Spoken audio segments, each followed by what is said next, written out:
तो इससे पहले जसबीर सर और सर आज अपनी शेयरिंग करें, तो मैं आपके साथ अपनी शेयरिंग और एक्सपीरियंस साझा करना चाहती हूँ कि 2011 में जब मैं यहाँ पे आई थी और बहुत लोगों की तरह, आप तो मेडिकल प्रोफेशन से हो इसलिए आपको पता है आपके फादर को एडिक्शन की प्रॉब्लम है, मुझे नहीं पता था कि एडिक्शन नशा बीमारी हो सकता है और ये मेंटल इलनेसेस जैसे डिप्रेशन, बाइपोलर, स्किज़ोफ्रेनिया, ये सब मानसिक बीमारियां एग्जिस्ट करती हैं, मतलब इनका नाम भी नहीं सुना था। तो तब से लेकर अब तक जो मैंने सीखा है बहुत सिंपल तरीके से, इसीलिए मैंने सिर्फ 2 ही चीज़ें लिखी हैं। एक है डिज़ीज़ कि हम लोग अस्पताल में बैठे हैं, हम लोग अस्पताल में बैठे हैं और अस्पताल में कौन आता है? बीमार इंसान, यानी कि हमें कोई बीमारी है और हम उसके इलाज के लिए आए हैं। We have come for its treatment, ठीक है। Addiction is a disease. Addiction का मतलब नशा नहीं होता है। एडिक्शन का क्या मतलब होता है? किस चीज़ की बीमारी? एडिक्शन का मतलब डिपेंडेंस। जब आप किसी चीज़ पर निर्भर हो जाते हो और कंपल्सिवली बार बार आपको उसको करना पड़ता है, चाहे रिज़ल्ट नुकसान हो, आपको नुकसान हो रहा है, शारीरिक, मानसिक, सोशल, फाइनेंशियल, हर तरीके से नुकसान हो रहा है, आपको मज़ा नहीं आ रहा है। जिस सब्सटेंस ने नशे ने मज़ा दिया होता है, अब मज़ा नहीं आता, बट अब एक ज़रूरत बन चुकी है, ठीक है। सो हमारा सफ़र, जो नशे की बीमारी से पीड़ित पेशेंट होते हैं, उनका सफ़र इच्छा से शुरू होता है, मज़ा देता है और ज़रूरत बन जाता है। और जब ज़रूरत बन जाता है तो हमारे जो नुकसान होते हैं उस स्टेज में हम इधर आते हैं, मतलब उसे हम छोड़ नहीं पा रहे, अब हम चाहते हैं बट उस सर्कल से हम निकल नहीं पा रहे, तो वो एक बीमारी है। Addiction is a disease of brain disorder. Brain disorder, brain जो शरीर का हिस्सा है, जैसे स्टमक डिसऑर्डर मतलब पेट खराब है, किडनीज़ में प्रॉब्लम हो गई, वो भी हमारे शरीर का हिस्सा है। इसी तरह ब्रेन में भी केमिकल्स और रसायन पदार्थ होते हैं, मतलब ये सब जो मैं सीखी हूँ ना as a caregiver, I am not a doctor, I am not a mental health professional, but ये एक फैमिली को सीखना पड़ता है, साइको एजुकेशन, कि हमारे पेशेंट को बीमारी क्या है। जैसे हमें बाकी बीमारियों में जानना पड़ता है कि इनको हार्ट की ट्रबल है, इनको कोई बोन से रिलेटेड इशू है, इनको टीबी है, इसी तरह से, ठीक है। सो एक चीज़ हमें माननी पड़ेगी, जो भी एडिक्शन वाले पेशेंट हैं, सबसे पहले उनकी जो फैमिली है ये एक बीमारी है। पेशेंट जानबूझ के कुछ नहीं कर रहा।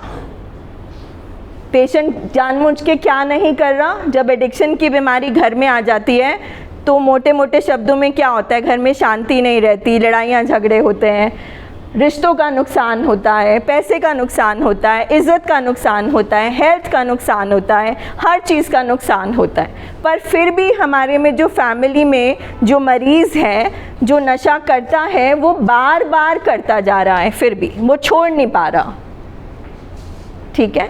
और हमें लगता है वो जानबूझ के कर रहा है। So it is a disease, let's keep it simple. Addiction एक बीमारी है और हम एडिक्ट को लेके हॉस्पिटल आए हैं। Second, psychiatric illnesses. एडिक्शन भी ब्रेन की बीमारी है और कुछ ऐसी बीमारियां हैं जिसमें नशा नहीं है, मगर हमारी मानसिक जो स्टेबिलिटी है, वो केमिकल हमारा इम्बैलेंस हो जाता है। मतलब जो भी केमिकल्स हमारे ब्रेन में उपस्थित हैं, उनकी मात्रा ऊपर नीचे हो जाती है।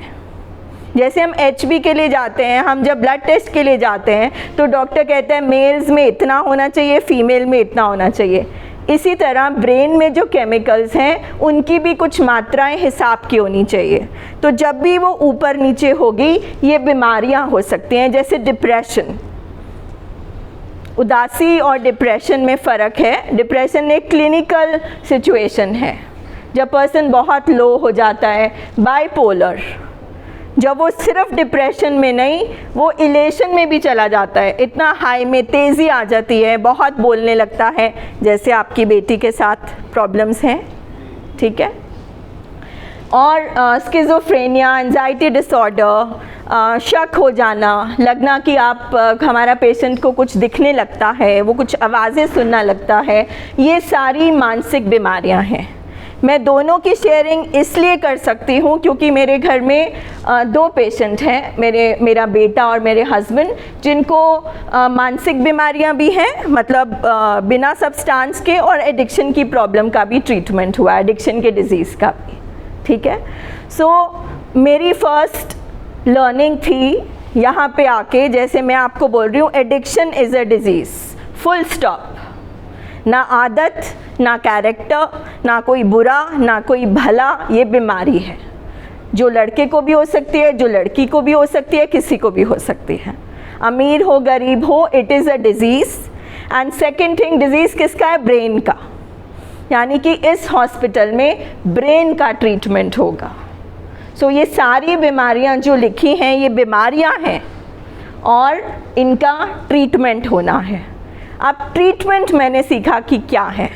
पहले करते हैं बात एडिक्शन की, ठीक है। यहाँ पे एडिक्शन के कौन कौन सी फैमिलीज़ हैं? फैमिलीज़ हाथ खड़ा करिए अपना please.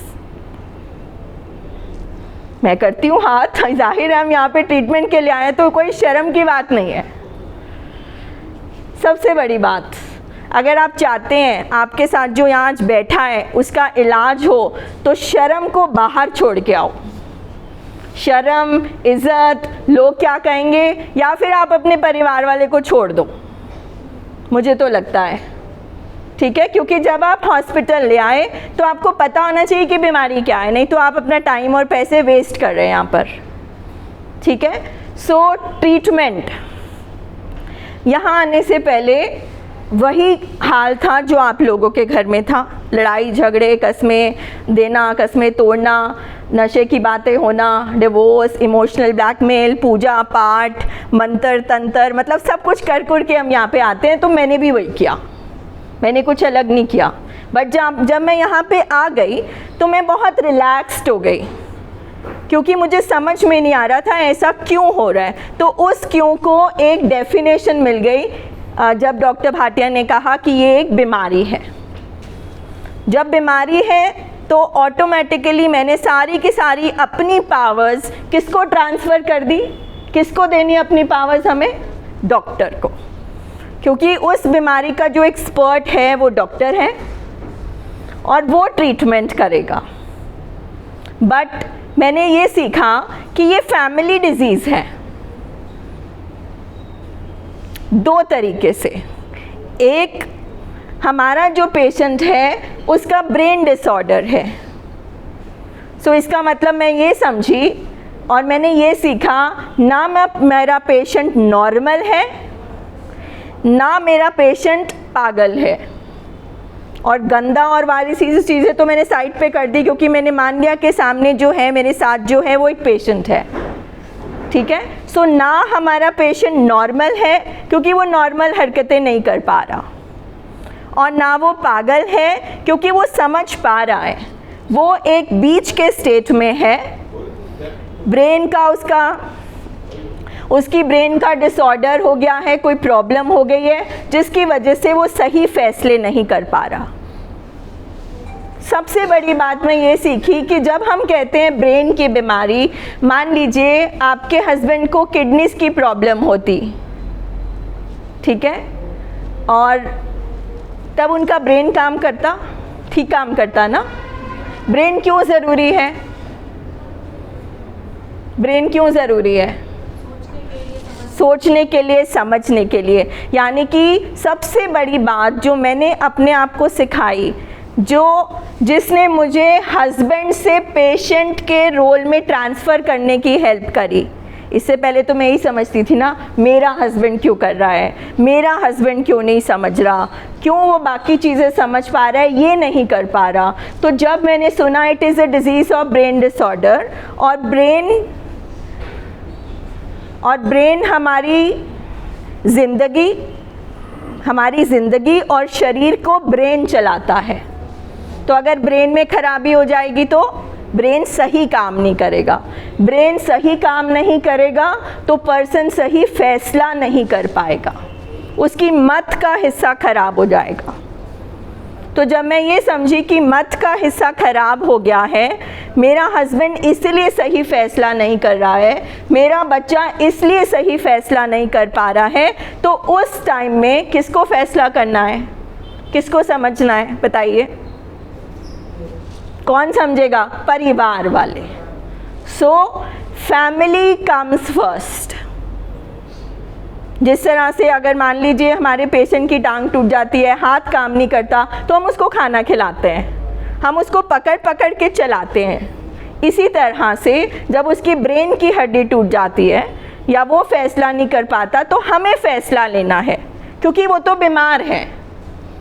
So this is one reason I understood मेरा भी रोल है। पहले मेरा ही रोल है। सेकंड, ये फैमिली डिजीज़ है। मेरे हस्बैंड के एडिक्शन की जर्नी है कोई 22-23 साल की। तो 22-23 साल अगर मेरे हस्बैंड शराब के पीछे भाग रहे थे, तो मैं किसके पीछे भाग रही थी?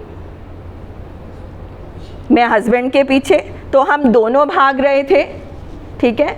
जब हस्बैंड ड्रिंक करके आ जाते हैं या घर में बच्चा ड्रिंक करके आ जाता है या लेडी कोई भी जो पीड़ित है, तो सारे लोग परेशान रहते हैं, सारे लोग अफेक्टेड होते हैं। सो मैंने सीखा फैमिली का ये रोल है कि एक तो मैं समझूं, साइको एजुकेट करूं अपने आप को कि ये क्या बीमारी है, और मेरा रोल है अपने पेशेंट को ट्रीटमेंट में लाना। पेशेंट का नहीं है, पेशेंट कभी भी नहीं मानेगा, क्योंकि उसको जहाँ से मानना है वो हिस्सा अभी खराब है, ट्रीटमेंट के बाद ठीक होगा। सो मैंने फ़ैसले लिए एडमिशन के, मैंने फ़ैसले लिए ट्रीटमेंट के, और वो आसानी से नहीं थे। मेरे हस्बैंड इसके अगेंस्ट थे, उसमें धमकियाँ देना, मैं तुझे छोड़ दूँगा, मार दूँगा, इज़्ज़त ख़राब कर रही है, ये है वो है, काम है, पैसे, सारी लंबी लिस्ट होती है जो अब आप सबको पता है। सो उसकी डिटेल में मैं नहीं जाऊँगी। सो एक मैंने ये सीखा। सेकंड मैंने सीखा कि को डिपेंडेंस।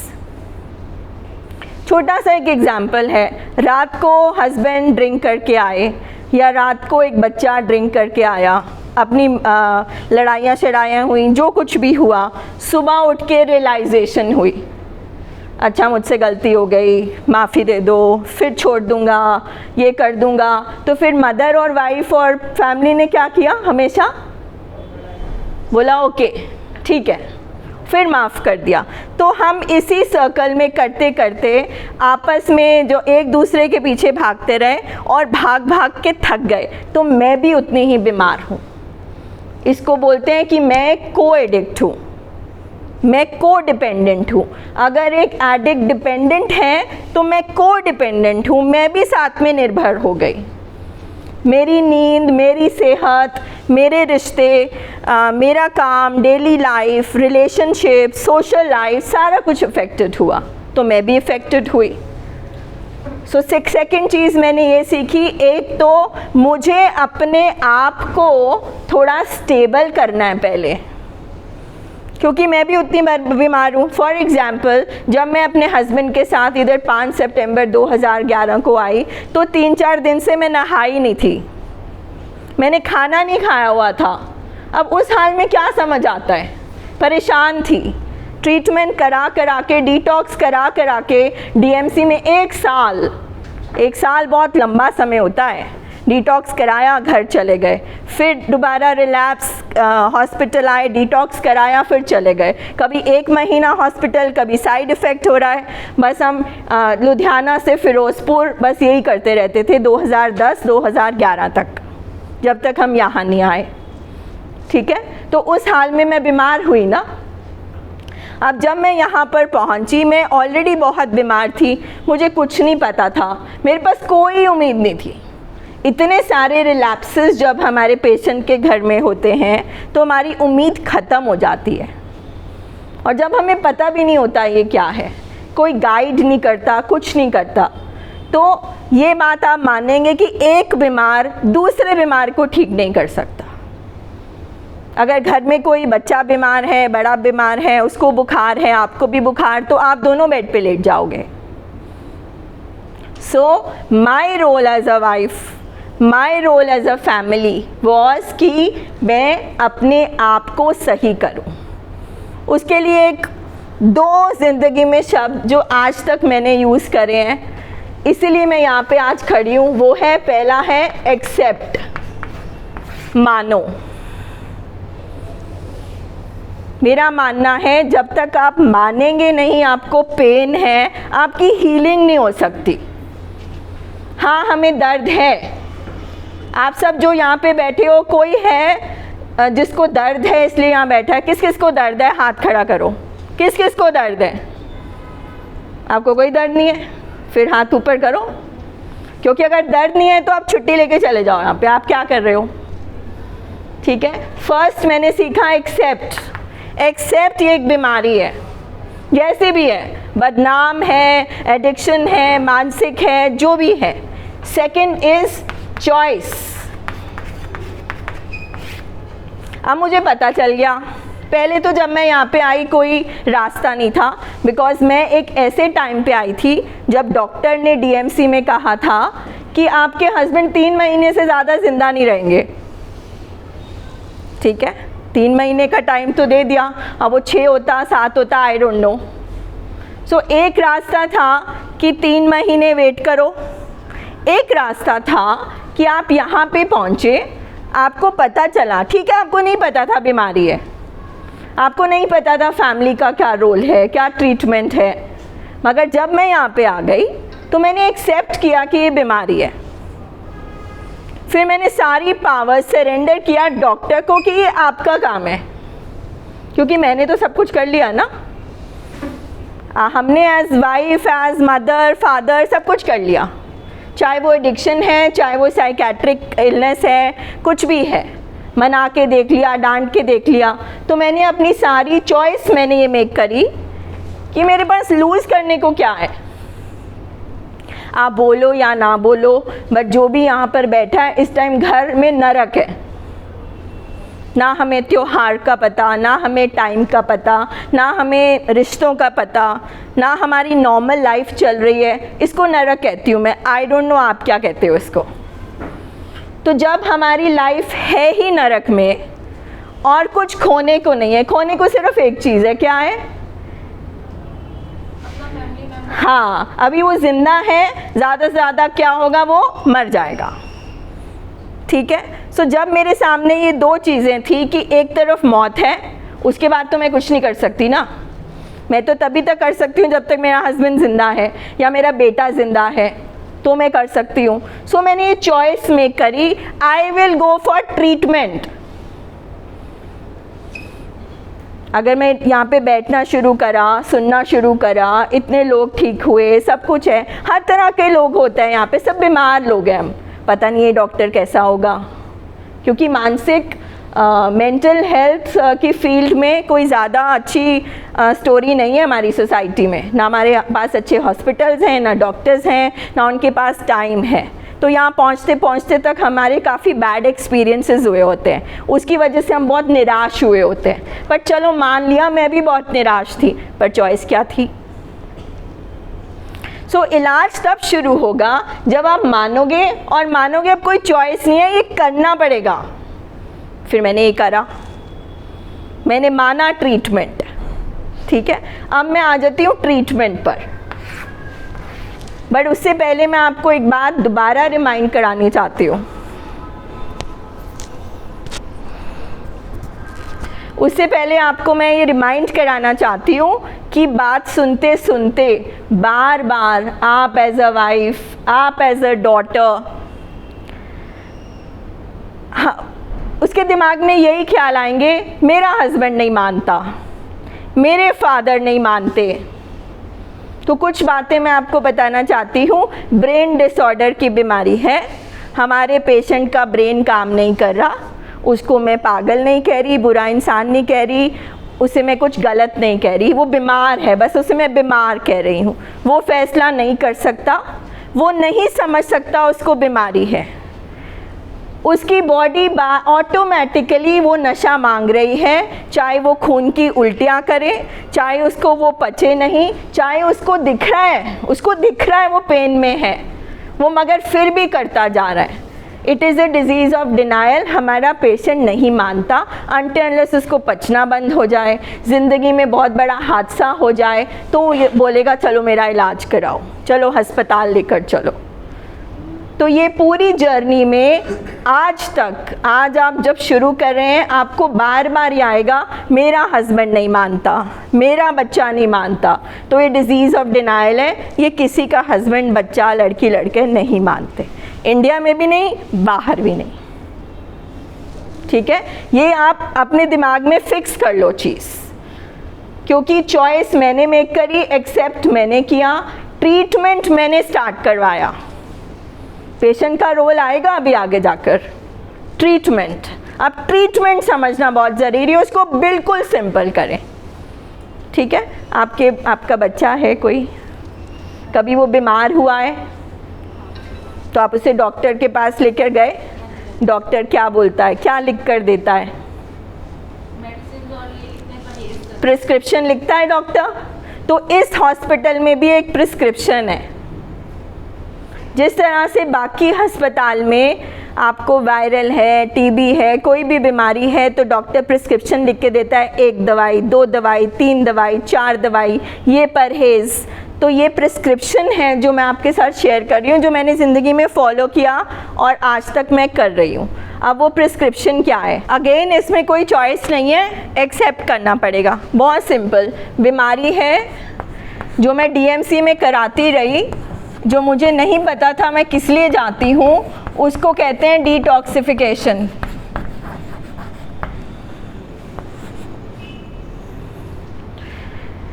जो नशे के सेल बन चुके हैं, जो डैमेज हमारे दिमाग को हो चुका है, जो भी केमिकल इम्बैलेंस हो गया है, जिसका उसकी वजह से मानसिक इशू हो गए हैं, और जो बिकॉज़ हमारा पेशेंट, मैंने सीखा मेरे हस्बैंड इसलिए नहीं नशा छोड़ पाते बिकॉज़ जब वो छोड़ते हैं तो उनको तलब बहुत होती है।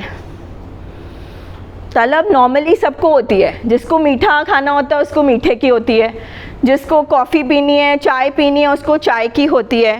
बट अनफॉर्चुनेटली, बदकिस्मती से हमारे पेशेंट को क्रेविंग हो रही है एक बहुत बड़े सब्सटेंस की जो बहुत स्ट्रॉन्ग है, उसने एक तरह से डैमेज कर दिया है ब्रेन को। ठीक है, तो उसको तलब होती है। अब जब मेरे हस्बैंड को तलब होती है तो उनके शरीर में विड्रॉल होते हैं, तोड़ मचती है, उस टाइम वो रेस्टलेस हो जाते हैं, उस टाइम उनको गुस्सा चढ़ता है अगर नहीं मिलती, बेचैनी हो जाती है। ठीक है, तो इसलिए वो छोड़ नहीं पाते, वो संभाल नहीं पाते उस क्रेविंग को। तो जब हम हॉस्पिटल में सुपरविजन के अंडर ट्रीटमेंट कराते हैं, डॉक्टर्स ये विड्रॉल मैनेजमेंट करते हैं, इसमें नशे के सेल जो बन गए उनकी सफाई करना, और जब पेशेंट नशा छोड़ता है उसको तोड़ बचती है। क्योंकि एडिक्शन छुड़वाने की कोई दवाई नहीं मिली, एक सपोर्ट सिस्टम है दवाइयों का जो हमारी बेचैनी को, हमारी परेशानी को, नींद नहीं आना, इन सारे सिम्टम्स को संभालती है जो हम घर में नहीं संभाल सकते।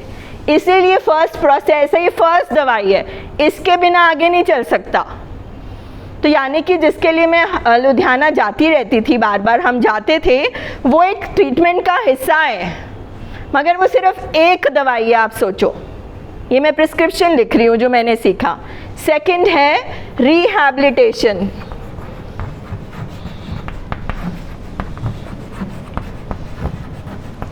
मैं थोड़ा क्विक करती हूँ, लंबा है ये,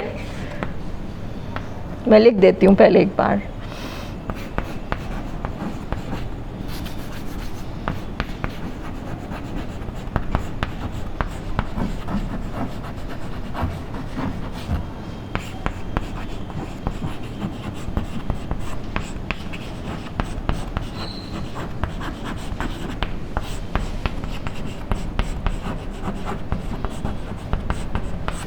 ये 5 दवाइयाँ: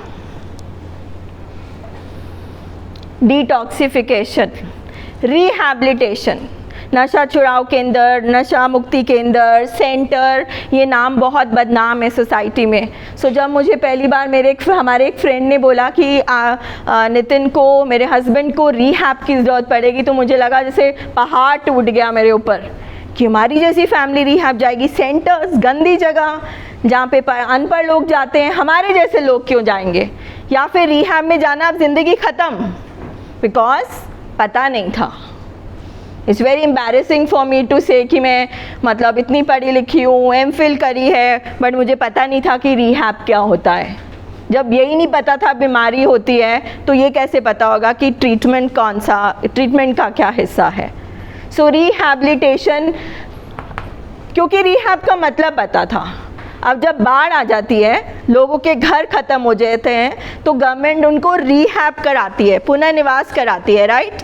हमारी हड्डी टूट जाती है, जब हमें बैसाखी से चलना पड़ता है, तो रिहैब कराया जाता है, सिखाया जाता है।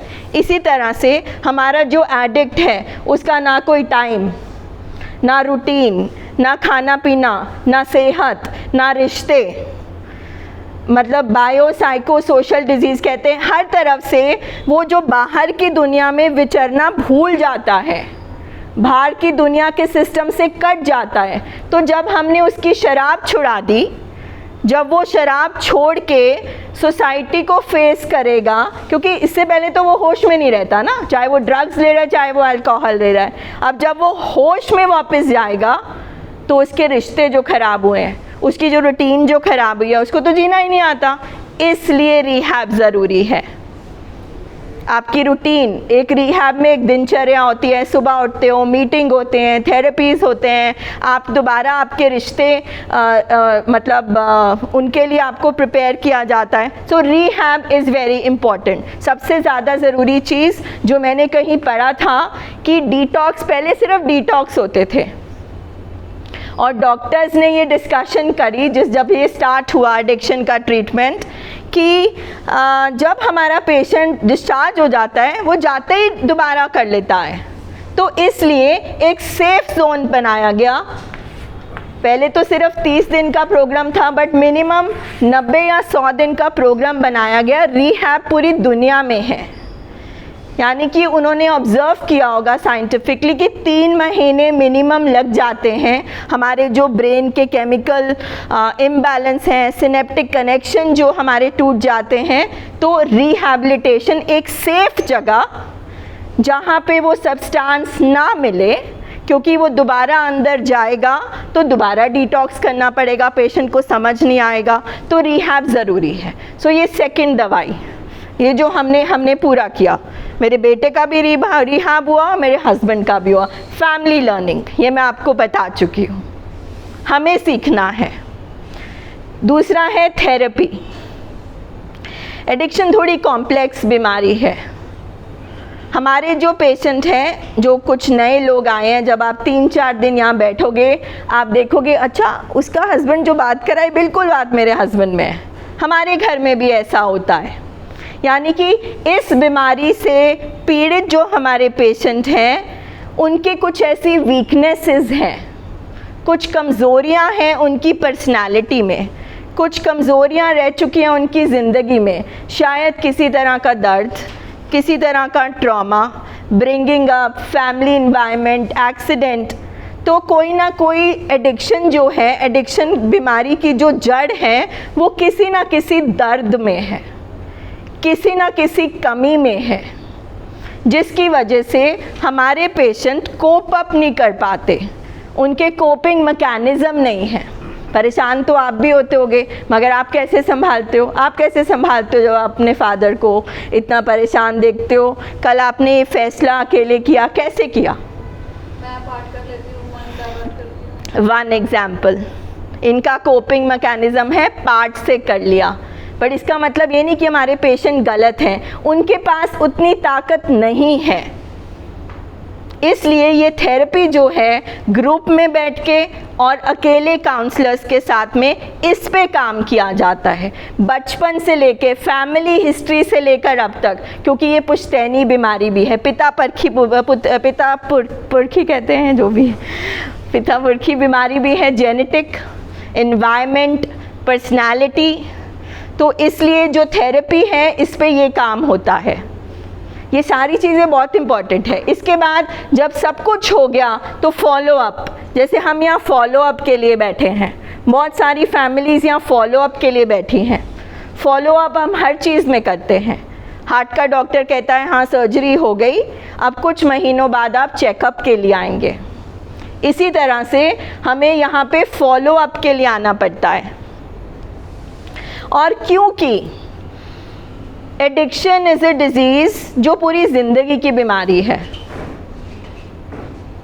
इसका क्योर नहीं है, ट्रीटमेंट है। जैसे डायबिटीज़ ठीक नहीं हो सकती पूरी तरह से, हाइपर टेंशन नहीं हो सकती, इसी तरह एडिक्शन आपके अंदर है।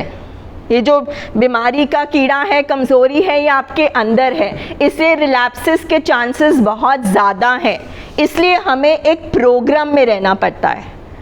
तो ये फॉलो अप को मैं कहूँगी कि एक स्ट्रक्चर्ड प्रोग्राम, जैसे हर्मिटेज है, जैसे ये मीटिंग है,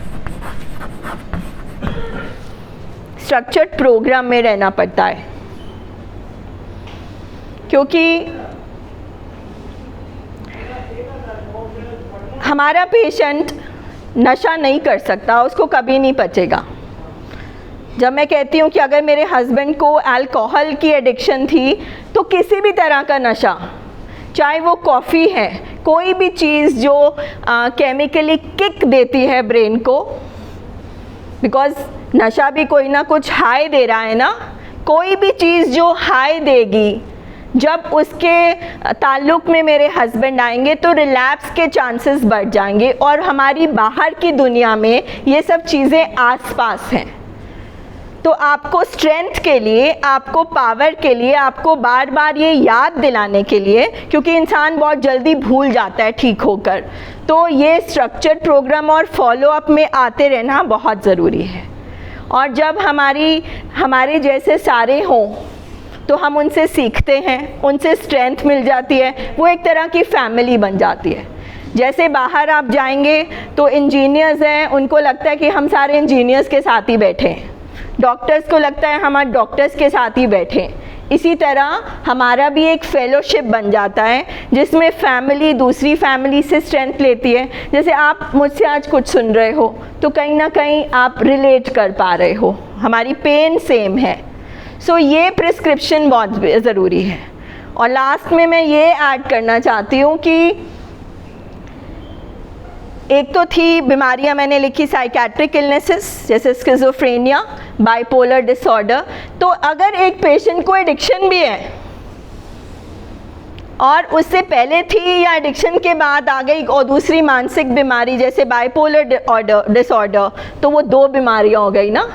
अगर मान लीजिए घर में कोई पेशेंट है, उसको हार्ट की प्रॉब्लम है और ऊपर से उसको डायबिटीज़ भी है, तो डॉक्टर को और केयरफुल होना पड़ता है, ऑपरेशन करें या ना करें। डायबिटीज़ कंट्रोल होगी तो हम कुछ कर पाएंगे।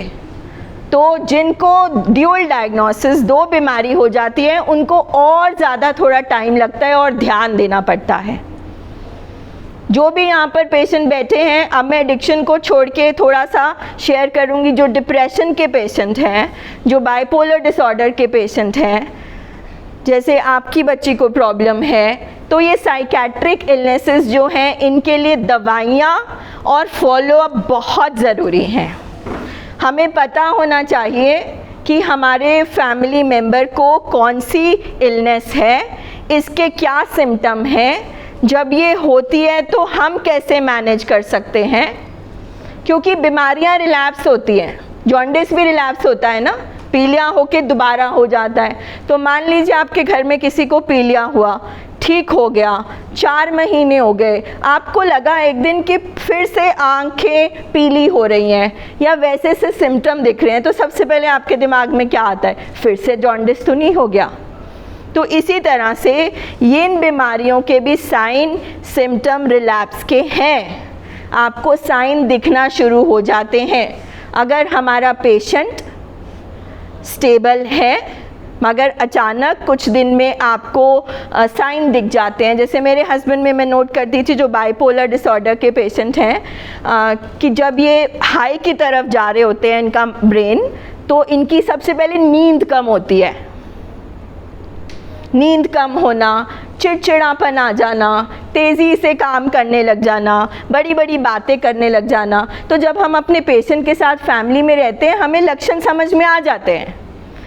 तो जब अगर हम उनको लक्षणों को पहचानना शुरू कर देंगे तो हमारे पेशेंट रिलैप्स होने से बच सकते हैं, या वो एपिसोड में जाने से, ज़्यादा मेनिया में जाने से, ज़्यादा डिप्रेशन में जाने से थोड़ा कम हो सकती है उसकी मात्रा। इसलिए दवाइयाँ बहुत ज़रूरी हैं, बिकॉज़ ब्रेन के केमिकल हैं। हार्ट की दवाई खानी पड़ेगी, ब्रेन की भी खानी पड़ेगी, हर चीज़ की खानी पड़ेगी, पर उसके अलावा जो हमें चीज़ें फॉलो करनी है वो भी करनी पड़ेगी। इसलिए क्योंकि पूरी दुनिया में इस बीमारी की कोई दवाई नहीं बनी, इन बीमारियों की, कि ये पूरी तरह से क्योर हो सके। रिलैप्स रेट बहुत ज़्यादा है, बहुत मुश्किल है। तो अगर ट्रीटमेंट इतना मुश्किल है तो इसलिए इतने सारे औजार ज़रूरी हैं। हम फैमिलीज़ अकेले नहीं संभाल पाई, हम हॉस्पिटल आ गए। पेशेंट डॉक्टर भाटिया हमारे बिना नहीं ट्रीटमेंट कर सकते, इसलिए उनको हमारी ज़रूरत है। डॉक्टर्स ने अपना काम करना है। थेरेपी डॉक्टर भाटिया नहीं कर सकते, वो दवाई देंगे, तो काउंसलर्स के बिना काम नहीं चलेगा। सो हॉस्पिटल भी ज़रूरी है, डॉक्टर भी ज़रूरी है, एक टीम भी ज़रूरी है। फिर हमारे जो पेशेंट होते हैं उनका लिवर ख़राब, दूसरी चीज़ें, सो फिजिशियन भी इम्पॉर्टेंट है, क्योंकि पूरी ज़िंदगी हिली हुई है, इसलिए रिहैब भी ज़रूरी है। और ये फेलोशिप और ये स्ट्रक्चर्ड प्रोग्राम, क्योंकि बहुत मुश्किल है। हमारे घरों में बहुत नुकसान हो जाते हैं, हमारे घरों में लड़ाइयाँ, झगड़े, तोड़ फोड़, पुलिस केस, कोर्ट केस, बहुत सारे तरह के लॉसेस हो जाते हैं। अब लॉस भी संभालने, पेशेंट भी संभालना, बीमारी भी संभालनी, और पेशेंट के लिए भी। तो जब कुछ देर तक मैंने सारा ये सब कुछ किया, तो मेरे हस्बैंड ने भी एक्सेप्टेंस में आके अपने ऊपर काम करना शुरू किया। सो पेशेंट भी स्लोली मानने लग जाता है, एक्सेप्टेंस की तरफ आ जाता है, क्योंकि इससे पहले वो बहुत परेशान होता है, वो आपसे परेशान नहीं है। मैंने रियलाइज़ करा मेरे हस्बैंड मुझ पे नहीं चिल्ला रहे, क्योंकि जब वो चिल्लाते थे मैं भी चिल्ला देती थी। मुझे लगता है मेरे ऊपर क्यों चिल्ला रहे हैं, मेरे साथ ऐसे क्यों बोल रहे हैं। फिर जब मैंने रियलाइज़ किया सबके पेशेंट चिल्लाते हैं या चुप हो जाते हैं या चीज़ें तोड़ते हैं या इरिटेट होते हैं, तो ये बीमारी है, सब ऐसे कर रहे हैं। तो इसीलिए मैंने पहले दिन आते ही इनको अपना हस्बैंड मानना बंद कर दिया था और पेशेंट मानना शुरू कर दिया था, विच इज़ वेरी इम्पॉर्टेंट। क्योंकि पेशेंट हस्बैंड मानती थी तो इमोशंस आ जाते थे, क्या कहेंगे, रिश्ता ख़राब होगा, ये हो जाएगा, वो हो जाएगा। जब पेशेंट माना तो पेशेंट के सिम्टम दिखते थे, तो थप्पड़ मारना, चीज़ें तोड़ना एक सिम्टम बन गया। ठीक है, इससे पहले मेरे हस्बैंड थप्पड़ मारते थे मुझे, तो बहुत बुरा लगता था। पर जब ये देखा कि एक ये पेशेंट कर रहा है, जिसको बेचैनी हो रही है, जिसको क्रेविंग हो रही है, जिसको विड्रॉल हो रहा है, वो खुद ही होश में नहीं है। और तो और बिकॉज आप चीज़ें देख सकते हो, बिकॉज जब मैं यहाँ पे आई थी, नितिन का वेट आई थिंक सिर्फ 59-58 रह गए थे, कुछ भी नहीं खाया जा रहा था, ड्रिंक करते थे वो भी निकल जाती थी। तो जाहिर है वो इन्जॉय तो नहीं कर रहे ना, मज़ा नहीं कर रहा हमारा पेशेंट। तो ये चीज़ें आप अगर ध्यान से देखो, मगर ये आप तभी देख सकते हो फैमिली मेम्बर्स, जब आप अपने आप को हील करो, आप एक्सेप्ट करो कि ये सामने वाला मेरा रिश्ता नहीं है, ये मेरे साथ जानबूझ के नहीं कर रहा, तो आपका दर्द कम होगा। आपका दर्द कम होगा तो आप देख पाओगे। सो ये ट्रीटमेंट है। और मिनिमम एडिक्शन के टाइम में मेरा एक्सपीरियंस कहता है कि मिनिमम 6 महीने से 1 साल मिनिमम लगता है संभलने में। उसका मतलब ये नहीं आप पूरा टाइम एडमिट रहते हो। और जिसको साइकेट्रिक इलनेस है, खाली 5-6 महीने लगते हैं, डॉक्टर स्टेबलाइज करता है मेडिसिन, तो बीच में ट्रीटमेंट नहीं छोड़ना चाहिए। रिज़ल्ट बहुत स्लो है, इसलिए पेशेंस नहीं छोड़नी चाहिए। कोई भी जादू नहीं होगा कि एकदम आपको चीज़ मिलेगी, मगर पेशेंस रखना बहुत ज़रूरी है. सो एक्सेप्ट, चॉइस, ये सारे वर्ड्स आज भी मैंने अपने साथ रखे हुए हैं. सरेंडर,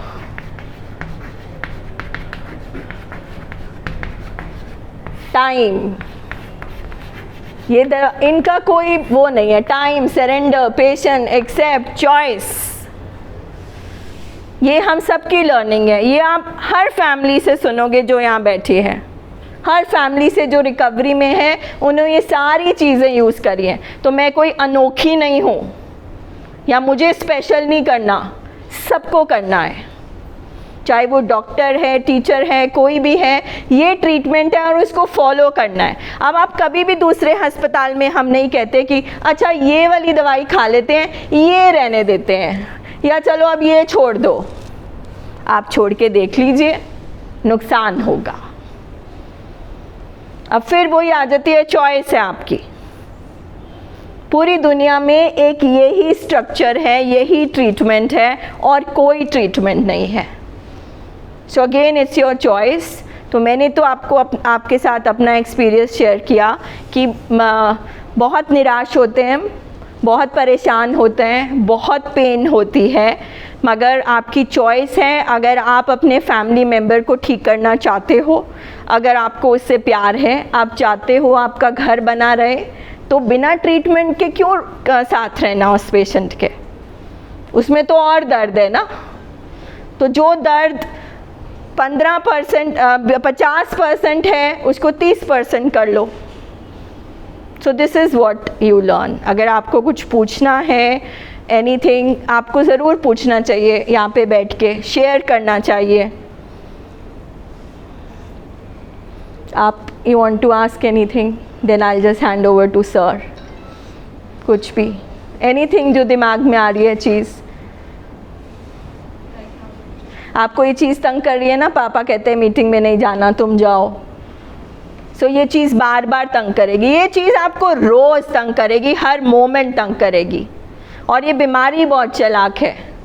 पैसे की वजह से, जॉब है, ये बीमारी नहीं ठीक हो सकती इस तरह से बिना ट्रीटमेंट के. Anything you want to ask ma'am? तो मैम 2 बार इनका रिलैप्स हो गया, तो मैंने ये मीटिंग अटेंड की. जो मेरे मन का एक डर था या वो था ना, या इनको लेके जो मेरी एक मतलब मिसअंडरस्टैंडिंग थी कि ये कर रहे हैं, वो जैसे अभी आपने कहा, वो मेरा अब सारा ये एक जो वो है वो क्लियर हो गया है कि ये जानबूझ के नहीं कर रहे. उस वजह से जो है कि मैं काफ़ी अपने आप को स्टेबल फील करती हूँ अब, कि इनकी किसी भी एक्शन पे, किसी भी उस पर मेरे को ये फील होता है कि नहीं, मैंने इनको संभालना है, रिएक्ट नहीं करना है, इनको संभालना इनके बस की नहीं है. यस. क्योंकि जो एक एडिक्शन है कब से है, उसको छोड़ने में टाइम लगेगा. हम बोलते हैं कोई मिरेकल हो जाए, वो नहीं होने वाला. नहीं होने वाला. और ज़्यादा डीप में नहीं जा सकती because it's a long process. हमें क्या करना है एज फैमिली दिस थिंग.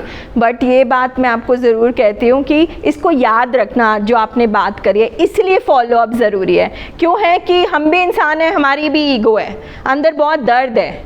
आप जैसे इनको कुछ कहते हो, ये प्रोवोक हो जाते हैं क्योंकि इनके अंदर ज़ख्म है. जो ज़ख्मी इंसान है उसको आप प्रिक करो, वो एकदम शोर मचाएगा. आप भी ज़ख्मी हो.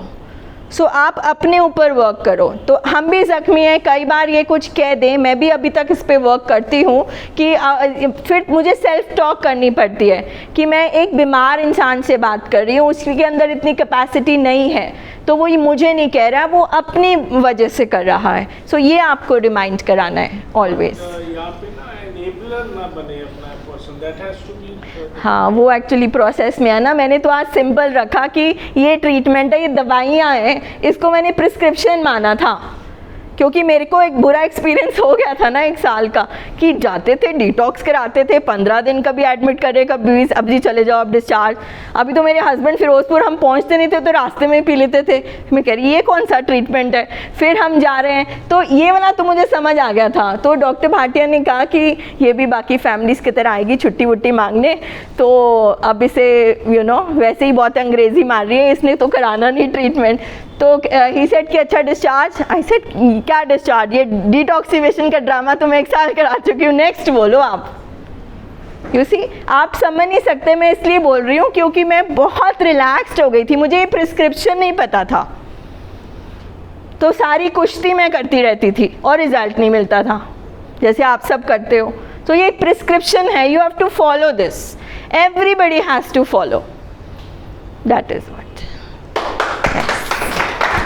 एक क्वेश्चन मैं पूछना चाहता हूँ कि while you were going through this process, आप मतलब ये सारा it is a very complicated and tough process है ना, तो you must have gone through lots of emotional turmoil अपने आप के अंदर, आपके अपने साथ lots of emotional मतलब overwhelming अपने साथ होता है, तो उसको आप कैसे हैंडल करते थे? मतलब that's a very tough thing कि एक वाइफ, एक सिस्टर, एक डॉटर, जब she goes through the emotional pain of herself and that handling that patient, ये आप कैसे हैंडल कर पाते हो? सो 2011 में मेरी जब जर्नी शुरू हुई थी, हस्बैंड का ट्रीटमेंट हुआ, हस्बैंड ऑलमोस्ट 7.5 years रिकवरी में रहे, ड्रिंक नहीं करी, बट उसके बाद मेरे हस्बैंड के रिलैप्सेस हुए, फिर नहीं उससे पहले मेरा बेटा भी बीमार हो गया, वो भी डायग्नोज्ड हुआ।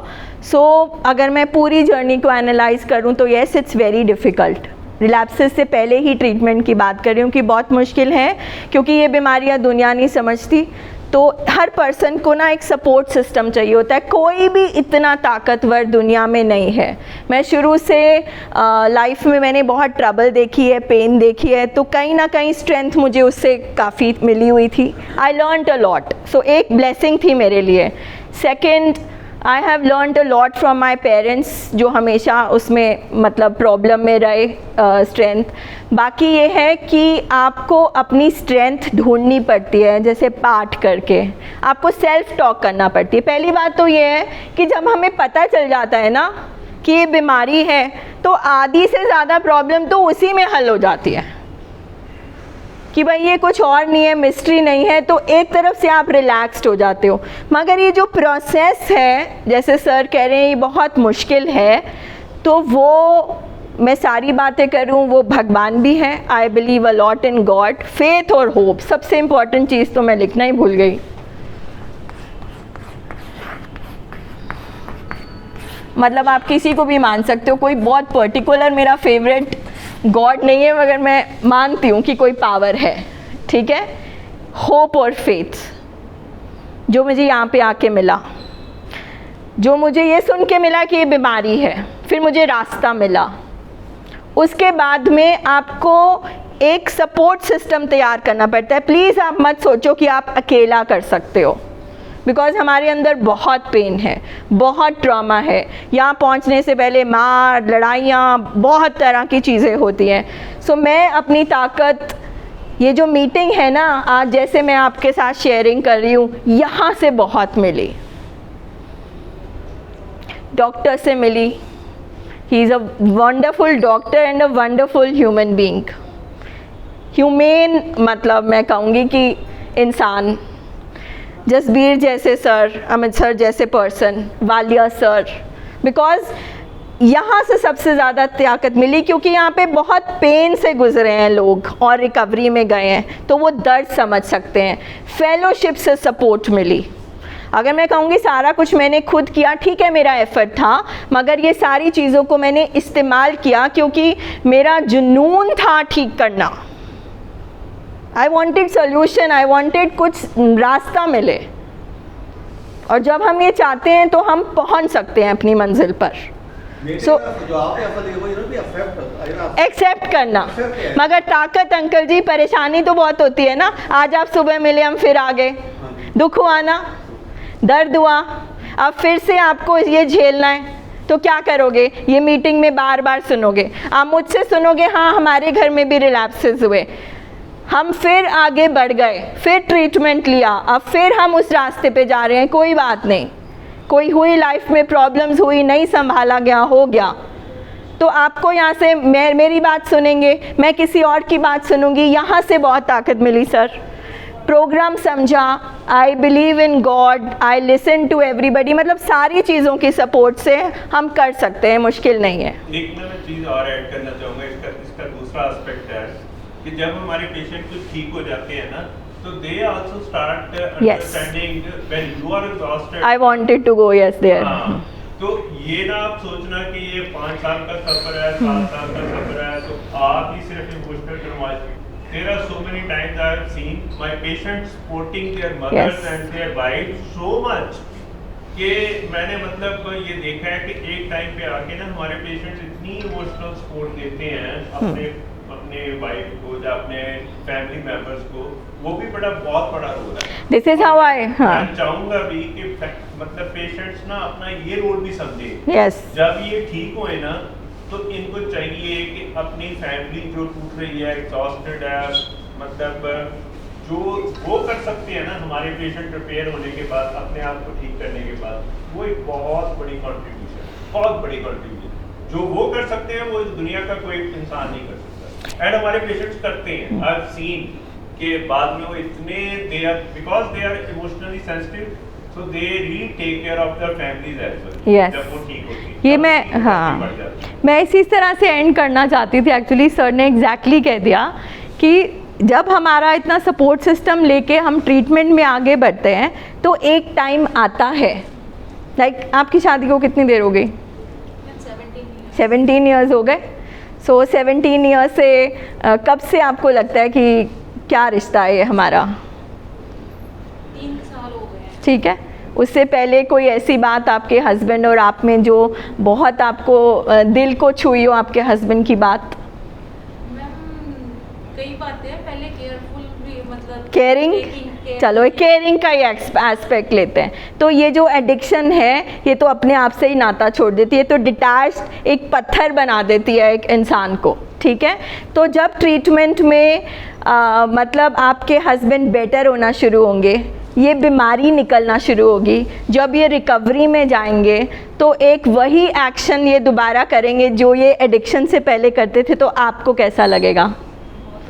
इसीलिए आप आए हो यहाँ पे। ठीक है, so this is what sir is trying to say and I wanted to end कि कुछ देर बाद जब आपको रिजल्ट दिखने शुरू हो जाते हैं, तो वैसे ही एनर्जी ले आता है। मैं उसको इससे कोरिलेट करूँगी कि मुझे बहुत दर्द हो रहा था when I was delivering my son, तो मुझे पाइल्स की भी बहुत पेन हो रही थी, बहुत बुरा हाल था मेरा।